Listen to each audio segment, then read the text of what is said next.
Hello everyone, my name is Nikhil and welcome to the channel. आज का video Supreme Court of India के अंदर junior court assistant की recruitment के regarding है। और जो हमारा आज का जॉब है, इसके अंदर मेंस का पेपर भी नहीं है और मैथ्स का पेपर भी नहीं है।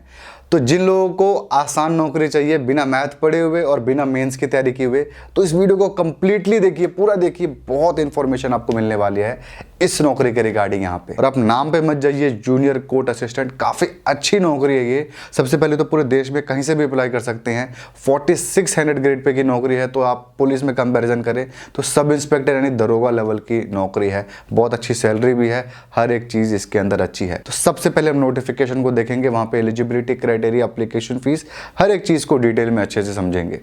सेकंड हम देखने वाले हैं एग्जामिनेशन पैटर्न कि आखिर कौन कौन से प्रोसेस से गुजर के आपकी नौकरी लगने वाली है। उसके बाद हम देखेंगे बुक्स की कौन सी बुक्स बेस्ट है इस नौकरी को क्रैक करने के लिए। उसके बाद हम देखेंगे कट ऑफ के बाद previous year papers. Previous year papers का आपको बताता हूँ कि लिंक डिस्क्रिप्शन में अवेलेबल है, आप चाहो तो डाउनलोड कर सकते हो, वरना मेरा ऐप है नोवर निखिल, आप उसको भी डाउनलोड कर सकते हो। वहां से भी आप प्रीवियस ईयर पेपर्स को डाउनलोड कर पाओगे। इसके अलावा मेरे ऐप में आपको जितने भी गवर्नमेंट जॉब्स हैं उनके एडमिट कार्ड के रिजल्ट के सारे अपडेट्स मिलते हैं। आपको वीकली करंट अफेयर्स, बहुत सारी चीज़ें वहाँ पे मिलती है, कई मैगजीन्स भी मिलती है। तो एक बार आप ऐप को जरूर चेकआउट कर लेना। तो चलिए नोटिफिकेशन को देखना स्टार्ट करते हैं। सबसे पहले बात करते हैं डेट्स का। डेट्स की बात करें तो बस एक ही डेट यहाँ पे इंपॉर्टेंट है, वो है 10 जुलाई 2022। इस फॉर्म को भरने का आखिरी डेट है रात के 12 बजे तक। तो इससे पहले पहले आप इस फॉर्म को जरूर भर दीजिएगा। सेकंड बात करते हैं एप्लीकेशन फीस का। एप्लीकेशन फीस की बात करें तो जनरल, ओबीसी और ईडब्ल्यूएस के लिए एप्लीकेशन फीस 500 रुपये है और SC ST फिजिकली हैंडीकैप्ड के लिए 250 रुपये एप्लीकेशन फीस है। फीमेल को यहाँ पे कोई कंसेशन नहीं है, कैटेगरी के हिसाब से ही उनको अपना यहाँ पे फी पे करना पड़ेगा। तो ये हमने देख लिया एप्लीकेशन फीस। अब हम आ जाते हैं पोस्ट के ऊपर। देखिए पोस्ट की बात करें तो यहाँ पे सिर्फ और सिर्फ एक ही तरीके की नौकरी है, जूनियर कोर्ट असिस्टेंट, और टोटल 210 पोस्ट है यहाँ पे, जिसमें पूरे के पूरे देश में आप कहीं के भी नागरिक हो, मेल हो फीमेल हो, कुछ भी हो, आप इस फॉर्म को अप्लाई कर सकते हो। ठीक है, तो टोटल यहाँ पे 210 पोस्ट है, जिसमें पोस्टिंग आपकी दिल्ली में रहेगी, जो कि supreme Court of India Delhi के अंदर ही है। तो यहाँ पे जिसको दिल्ली पोस्टिंग चाहिए होगी वो इस फॉर्म को अप्लाई करे। हालांकि कोई डोमिसाइल नहीं चाहिए, कोई फर्क नहीं पड़ता, आप इस देश में कहीं के भी नागरिक हो, आप अप्लाई कर सकते होगे। तो आप पोस्ट के रिगार्डिंग कोई डाउट मत रखेगा। तो चलिए अब हम चलते हैं हमारे एलिजिबिलिटी क्राइटेरिया के ऊपर। एलिजिबिलिटी क्राइटेरिया में सबसे पहले हम बात कर लेते हैं एज की। एज की बात करें तो 18 से 30 साल यानी 18 से 30 ईयर्स तक के लोग इस फॉर्म को अप्लाई कर सकते हैं, मेल फीमेल दोनों ही। और यहां पर जो SC ST OBC को अपना जो एज का रिलैक्सेशन मिलता है सरकारी, वो यहां पर भी मिलने वाला है। और अगर आपके parents supreme Court of India में काम करते थे या अभी भी करते हैं तो आपके लिए अपर एज लिमिट है ही नहीं यहाँ पे। तो ये भी बहुत अच्छी बात है कि कोई एज लिमिट ही नहीं है आपकी, आप कितनी भी एज हो आप इस फॉर्म को अप्लाई कर सकते हो। तो ये होगी एज की बात। अब हम आ जाते हैं यहाँ पे एजुकेशन क्वालिफिकेशन के ऊपर। एजुकेशन क्वालिफिकेशन यहाँ पे बहुत सिंपल है, कुछ एक्स्ट्रा दिमाग आपको लगाने की जरूरत नहीं है। यहाँ पे डिग्री की बात करें तो यहाँ पे कोई भी ग्रेजुएट इस फॉर्म को अप्लाई कर सकता है, कोई परसेंटेज का रिक्वायरमेंट नहीं है। आप करस्पॉन्डेंस से यानी पत्राचार से हो तो भी इस फॉर्म को अप्लाई कर सकते हो। आपके पास क्या डिग्री है कोई भी फर्क नहीं पड़ता, BA BTech BCom BSc BCA, आपने कुछ भी किया, MBBS चार्टर्ड अकाउंटेंट, आप चाहो तो इस फॉर्म को अप्लाई कर सकते हो। किसी भी डिग्री के लोग इस फॉर्म को अप्लाई कर सकते हैं। क्या परसेंटेज आया हो कोई फर्क नहीं पड़ता, 3 साल की डिग्री या फिर 4 साल की डिग्री हो या फिर 5 साल की डिग्री हो, और भले आप उस डिग्री में फेल हो करके कई साल बाद पास हुए हो तो भी आप इस फॉर्म को अप्लाई कर सकते हो। ठीक है, एक डाउट यहाँ पे आएगा कि क्या फाइनल ईयर के लोग इस फॉर्म को अप्लाई कर सकते हैं। तो देखिए इस नोटिफिकेशन में कहीं पर भी ये नहीं कहा गया कि नहीं अप्लाई कर सकते हैं। तो जहाँ पर भी ऐसा स्टेटमेंट नहीं लिखा होता है कि नहीं अप्लाई कर सकते हैं और एग्जामिनेशन डेट भी नहीं पता होती, इंटरव्यू की डेट भी नहीं पता होती है, ऐसे फॉर्म में आप अप्लाई कर दिया करिए। क्योंकि हमको डेट पता नहीं है। और फाइनल ईयर का मतलब क्या है, इस साल आपका पेपर यानी 2022 में आपका रिजल्ट आ जाएगा, तो 2023 वाले मत अप्लाई करना। आप 2023 में आप फाइनल का पेपर दोगे तो 2023 के अगस्त तक आपका रिजल्ट आएगा, वो वाले बच्चे ना भरें। 2022 में जिसका रिजल्ट नहीं आया है या फिर अवेटिंग है, आने वाला है, वो इस फॉर्म को बिल्कुल बिंदास भर दीजिए। और इसके अंदर कोई डाउट मत रखिएगा कि आपको 2023 में जो पास होने वाले हैं वो इस फॉर्म को बिल्कुल ना भरें। 2022 में जो पास होने वाले हैं, चाहे दिसंबर तक आप पास हो जाओ, आप इस फॉर्म को भर देना। ठीक है, ये हो गई एजुकेशन की बात। इसके अलावा भी यहाँ पे 2 रिक्वायरमेंट और है। एजुकेशन का बस ये रिक्वायरमेंट था। इसके बाद एक रिक्वायरमेंट और है आपकी टाइपिंग स्पीड। 35 वर्ड्स पर मिनट की इंग्लिश की टाइपिंग स्पीड आपकी होनी चाहिए। 35 यानी 35 वर्ड पर मिनट। 35 वर्ड आपको टाइप करना है कीबोर्ड में 1 मिनट के अंदर, और ये बहुत बड़ी स्पीड नहीं है। एक मीडियम लेवल का स्टूडेंट जिसका कंप्यूटर उसके एक्सपीरियंस नहीं है, वो भी चाहे तो 20 दिन से 1 महीने के अंदर इसको अचीव कर सकता है, आराम से अचीव कर सकता है। जो भी बंदा बचपन से कंप्यूटर यूज़ किया है उसकी 30-35 वर्ड के आसपास तो टाइपिंग स्पीड होती ही होती है। तो बहुत ऐसा सुपर नेचुरल ये आपको टास्क नहीं दिया गया है, और यहाँ पर ये टेस्ट अभी नहीं लेने वाले।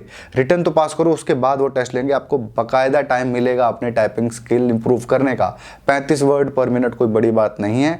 डेफिनेटली आप लोग फॉर्म भरिए, इस एलिजिबिलिटी क्राइटेरिया की वजह से आप इस फॉर्म को मत छोड़िएगा। एक और एलिजिबिलिटी क्राइटेरिया है यहाँ पे कंप्यूटर की नॉलेज का।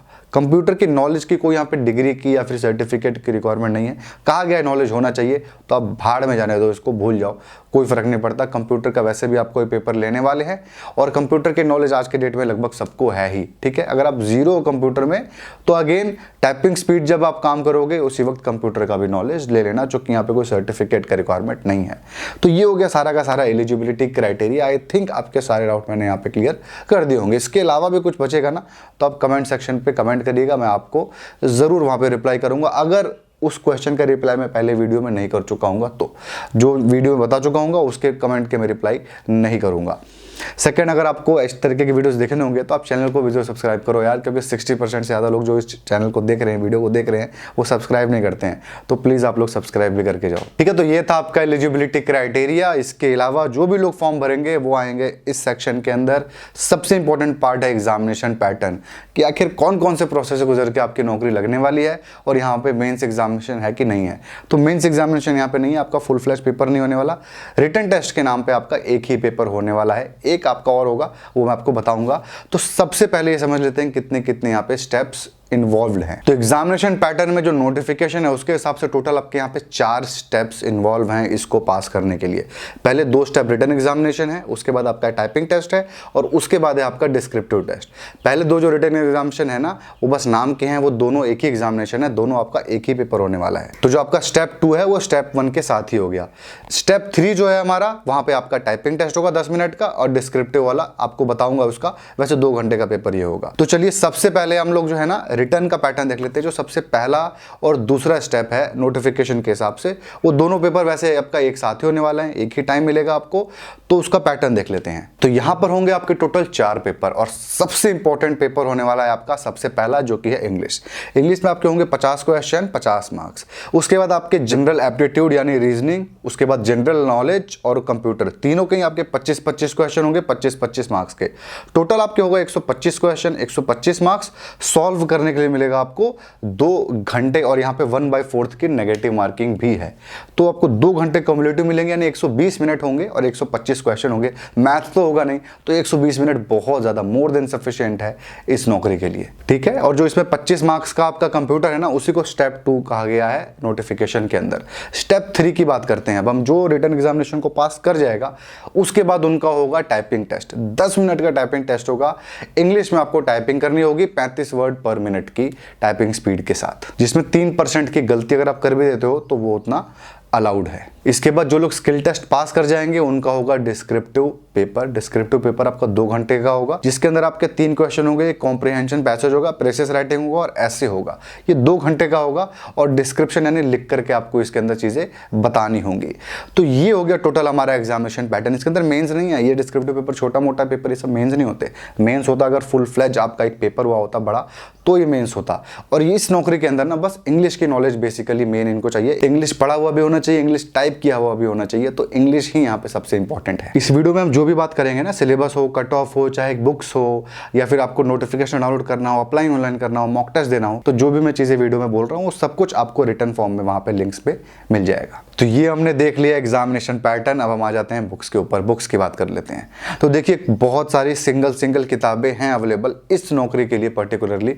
तो मुझे देखा मैंने उनके किंडल पे देखा मैंने बुक्स, तो मुझे कोई बुक अच्छी नहीं लगी, तो सिंगल बुक आप मत परचेस करना। किसी एक किताब से आपको ये नौकरी नहीं निकल पाएगी आपकी। और डरने की बात नहीं है, सिंगल बुक्स भी जो मैं आपको बता रहा हूँ ना, वो भी बहुत ज़्यादा आपको नहीं पढ़नी, थोड़ी थोड़ी ही पढ़नी है उसको भी। और इस नौकरी के अंदर बहुत ज़्यादा इन डेप्थ में चीज़ें नहीं है। सिंगल किताब मत खरीदिएगा, कोई भी किताब मत लीजिएगा। तो अब हम आ जाते हैं इंग्लिश के ऊपर, बात करते हैं सबसे पहले, क्योंकि इसके अंदर इंग्लिश बहुत बड़ा एक मार्क्स रखा हुआ है, तो इंग्लिश के बारे में बात करते हैं।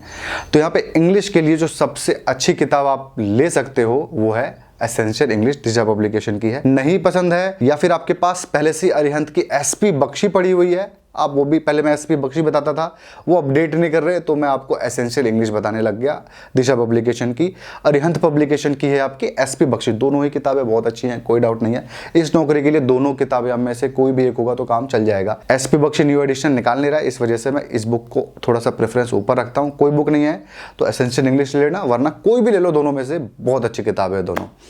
अब हम आ जाते हैं हिंदी मीडियम वालों के लिए। अगर आप हिंदी मीडियम हो या फिर इंग्लिश उतना अच्छा नहीं है, लेकिन आप चाहते हो भाई जान लगा दूंगा ना, स्ट्रॉन्ग करूंगा इंग्लिश, और क्योंकि मैथ तो अब मेरा 0 है, इंग्लिश से ही उम्मीद है, तो इंग्लिश को स्ट्रॉन्ग करना चाहता हूं, तो लूसेंट की इंग्लिश की बुक परचेस कर लीजिए। ग्रीन कलर की किताब है, थोड़ी मोटी है, बहुत अच्छी किताब है। उसमें इंग्लिश को ना हिंदी में समझाया गया है, तो बहुत अच्छी अच्छी चीजें वहां पे दी गई हैं। ये हमने इंग्लिश की बात कर ली। इसके अलावा आपको प्रैक्टिस करनी पड़ेगी इंग्लिश की बहुत अच्छी खासी। मॉक टेस्ट दे सकते हो, मॉक टेस्ट मेरी noornikhil.in वेबसाइट पे आप दे सकते हो। 55,000 से ज्यादा लोग वहां पे मॉक टेस्ट दे चुके हैं, दे रहे हैं, रजिस्टर्ड यूजर है 55,000। तो डेफिनेटली एक ट्रस्टेड वेबसाइट है, और 99 रुपीज में आई थिंक आप पे करते हो। तो यही नहीं, सारी नौकरी एसएससी से लेके बैंकिंग, कोई भी नौकरी की तैयारी कर रहे होगे ना, सब खुल जाएगी। तो सबसे पहले तो फ्री मॉक टेस्ट दे देना, लिंक डिस्क्रिप्शन में अवेलेबल है, फ्री वाला मॉक टेस्ट आप दे देना सबसे पहले। तो इंग्लिश की किताब हमने ले ली, मॉक टेस्ट के बारे में जाना। मॉक टेस्ट अगर नहीं है ना पैसे, तो प्रीवियस ईयर पेपर्स की भी मैं लिंक आपको डिस्क्रिप्शन में दे चुका हूं।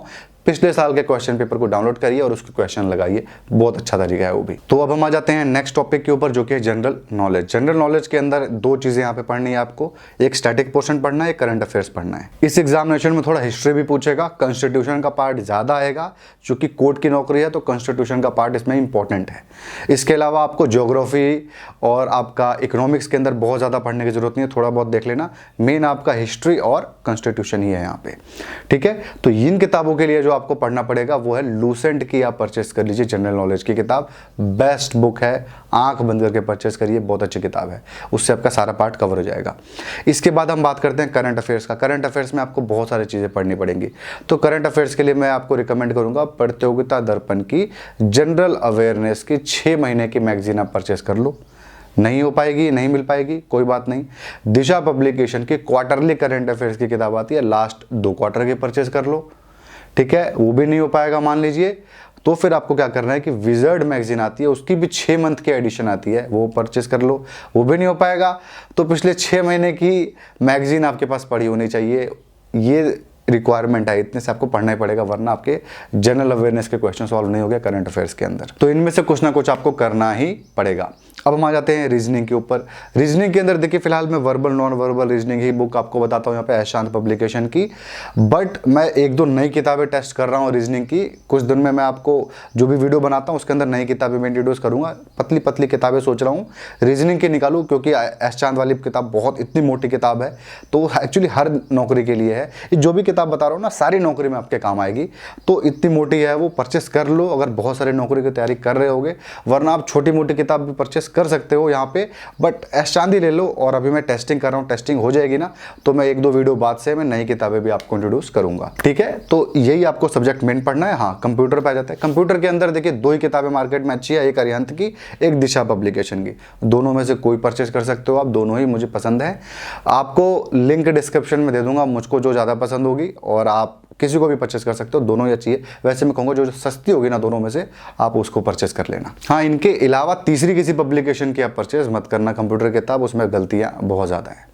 तो ये हो गए सारे के सारे बुक्स की बात। अब हम आ जाते हैं सिलेबस के ऊपर। तो अब सिलेबस देखना शुरू करते हैं। सबसे पहले बात करते हैं इंग्लिश का। तो इंग्लिश में सबसे पहला टॉपिक है आपका grammar, spot the error, antonyms, synonyms, homonyms, vocab, fill in the blank, sentence structure, one word substitution, shuffling of sentence parts, items and phrases, shuffling of sentence in a passage, spelling, detecting misspelled words. बस यही आपका English का syllabus. अब हम आ जाते हैं reasoning के ऊपर। रीजनिंग में सबसे पहला टॉपिक है नंबर सीरीज, उसके बाद है alphanumeric series, verbal reasoning, analogy, theme detection, cause and effect, coding decoding, matching, definition, statement and conclusion, logical deduction and statement and argument. तो ये हो गया हमारा रीजनिंग का। अब हम आ जाते हैं जनरल नॉलेज के ऊपर। जीके में सबसे पहला टॉपिक है national and international current affairs, उसके बाद है national dance tribes about India and it's neighbouring countries, उसके बाद आपका हैंडीक्राफ्ट, नेशनल न्यूज़, ये सारी चीज़ों को ना गूगल करके लेटेस्ट जो चल रहा होगा वो आपको पढ़ना है 6 मंथ का, 6 मंथ से पुराना मत पढ़ना।